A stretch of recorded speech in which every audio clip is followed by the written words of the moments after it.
Hi everyone. I'm outside on my back deck in nature.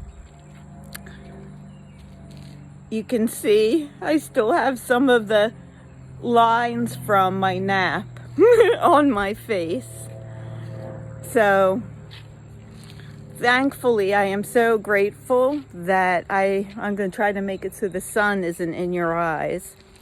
I am so grateful that I don't have to try to figure out how to work while also trying to get well. But over the past few days, I have been missing my work a bit, I have to admit.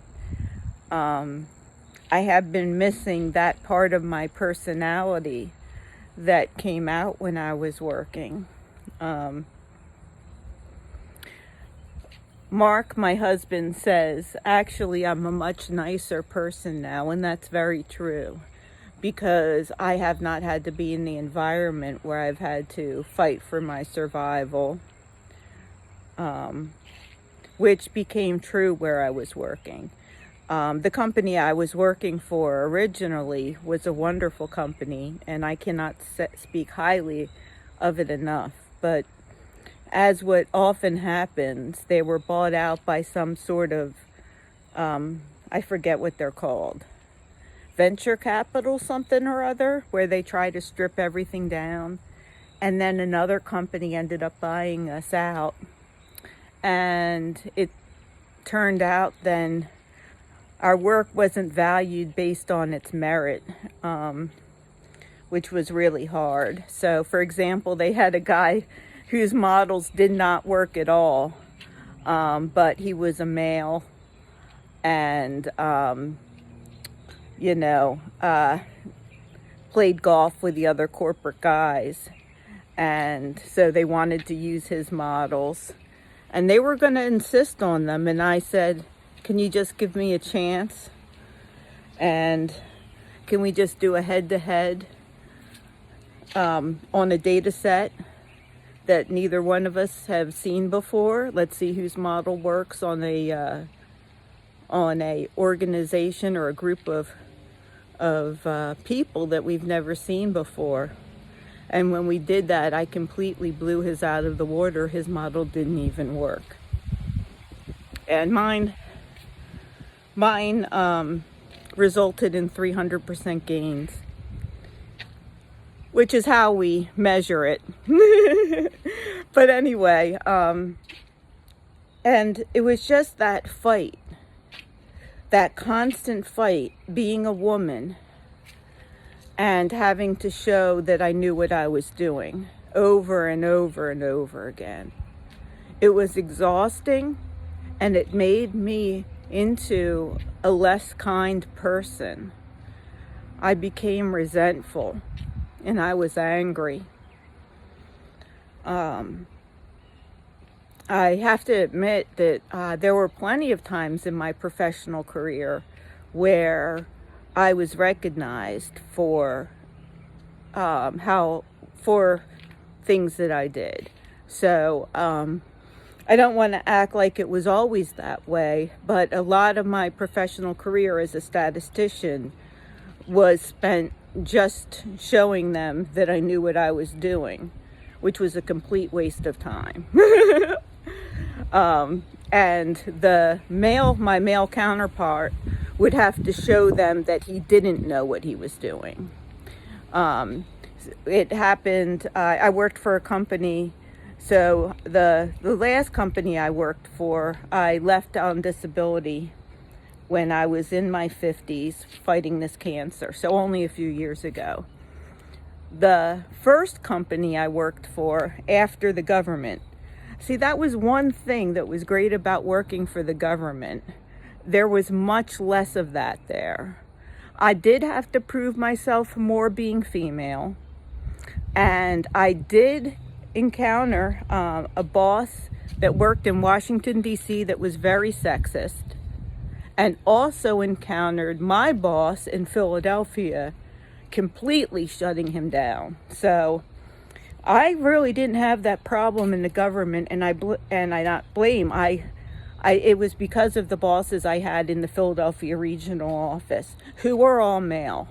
And I don't know if I told the story before, but forgive me for telling it again. I had an incident because we would go out to the states and I would supervise how each state calculated their unemployment rate. See, this is why we can't, at the national level, fake the data. Each state agency has their own numbers that feed into a system. So they would just have to, I guess, ignore everything that the system did. But anyway, I digress. Someone in the state agency of Maryland made passes at me that were very inappropriate. And of course, and he was in a supervisory position. He actually led the agency at the time. Well, I told my boss, and it never happened again. And there was no repercussions for me. There was nothing. It never happened again. So that was like the best work experience of my life, with my first 8 years working as a federal government employee. And it breaks my heart what they're doing to those employees now, because we all work very, very hard. Well, one or two of us didn't, but for the most part we did. No, we really did. And I worked at the Bureau of Labor Statistics for over 8 years, and it was the best 8 years of my working career. I wanted more money, and so I went to corporate. So after that, I worked for a company called Marsh McLennan. And at Marsh McLennan, again, I was in a situation where as soon as I got out of my, the people who hired me, everyone else, it was like I had to prove myself. And so there was a statistician. Well, he wasn't even a statistician. I don't know what he was. I think he had a BA in something. Working in Iowa. And I basically had to prove that I knew stuff, and he had to prove his incompetence in order for me to keep my job. And it was that kind of thing, I think, that made me into a harder person when I was in the corporate world.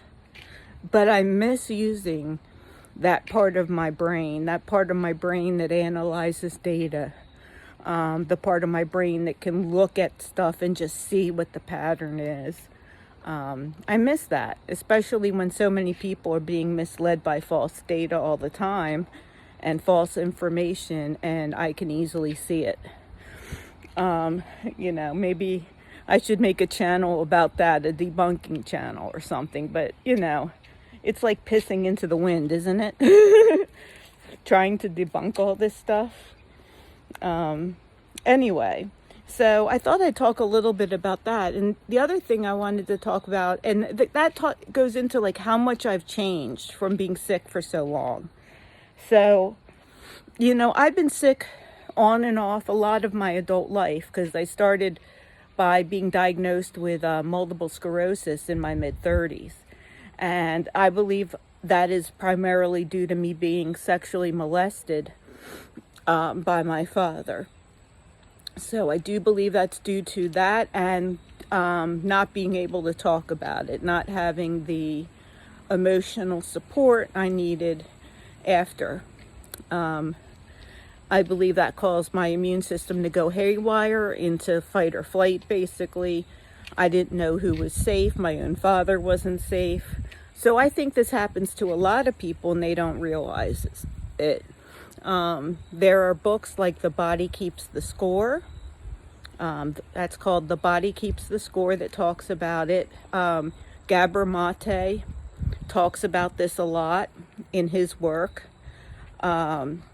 There's a lot of work around trauma and a condition called CPTSD, which is complex post-traumatic stress disorder, that if you have anything like this in your past, I recommend you learn about, because you probably have some aspects of CPTSD, which I learned about in my 30s, I believe. Yes, I was in my 30s when I started to learn about that. It was with my diagnosis of MS that I started to investigate the causes. And so I removed all the physical causes. I changed my diet, got all my amalgam fillings removed. I did everything. And then I started looking at the physical, that remedied the physical causes. And then I had to look at other things. And then that led me to Louise Hay, which talked about emotional causes of diseases. And she was able to cure her cancer with not just using, she used medicine too. That's important to keep in mind. And that's why I've been using medicine, because I believe, for me, being a statistician and looking at drug studies, my subconscious mind grew up believing that medicine heals. So I didn't know how well I would do without that. So I went and I tried natural medicine first. And when that didn't work, I went to other routes. So anyway, so being sick for so long, multiple myeloma, you can get into remission, but you can never be cured.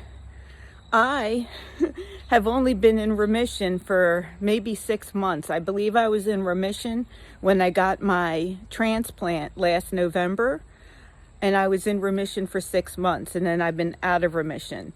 Before that, I've never technically been in remission. I was overdosed with the chemo drugs, and so I wasn't able to be treated, but my Kappa light chains were never down to normal. I still had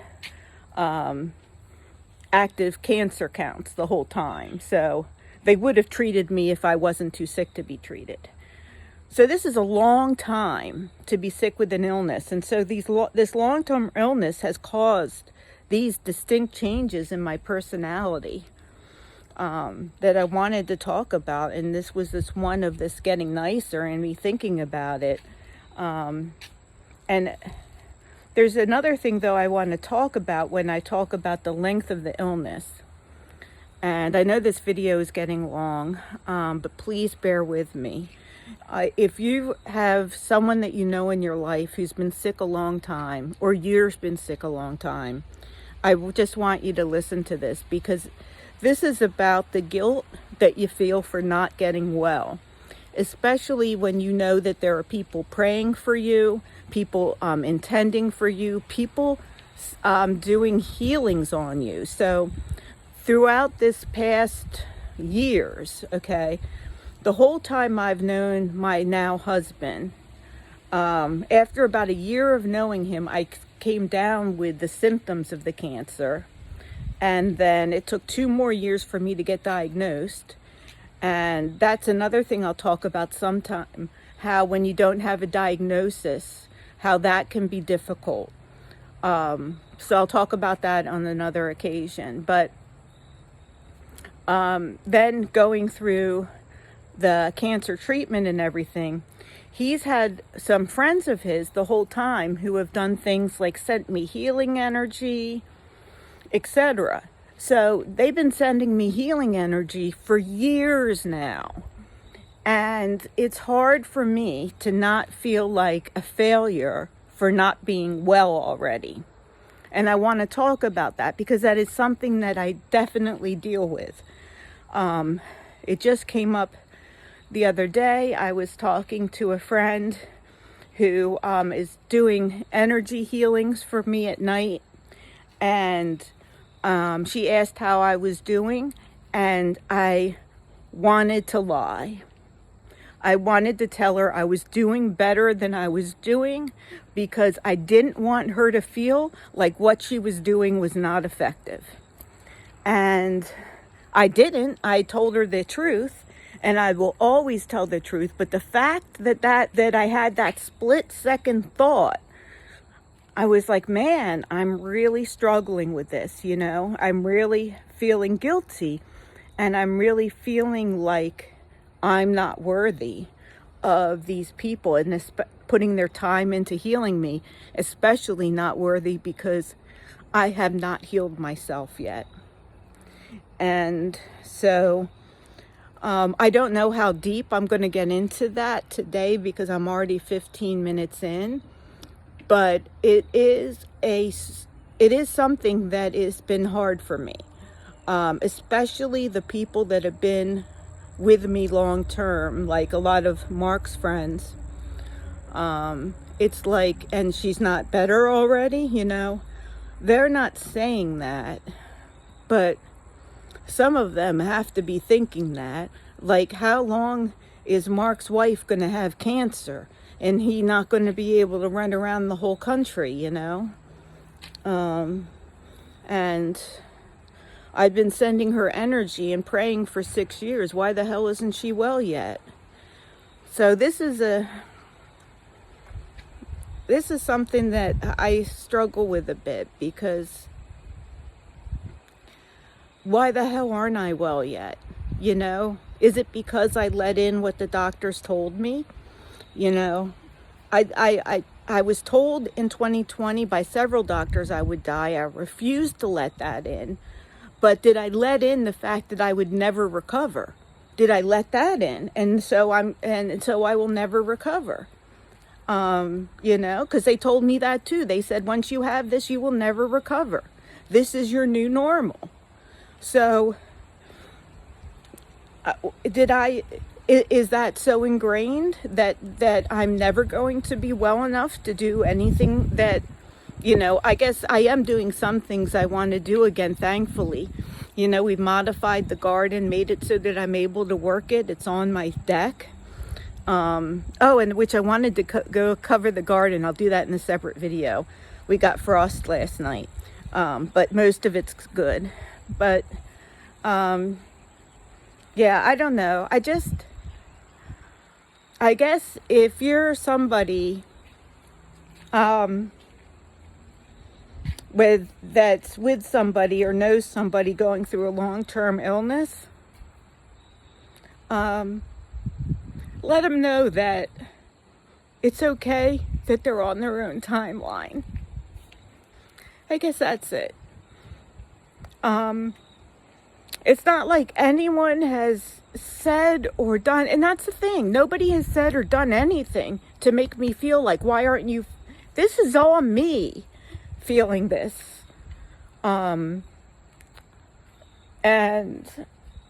maybe it's because I'm like, maybe it's because that's a weakness within myself, where after my partner, say if Mark had this cancer for this long, that I would be fed up with it. I don't know. Anyway, I'm almost at 20 minutes, and I talked about what I wanted to talk about. I wanted to talk about the weird stuff that comes up around healing when the long-term illness, and it's starting to come up for me now because I started in a new meditation group a little more than a year ago. And so these people have now known me as a sick person for over a year. And so I don't ask to be put on the prayer list, but I am every day. And I'm just struggling with feeling guilty about being on the prayer list all the time.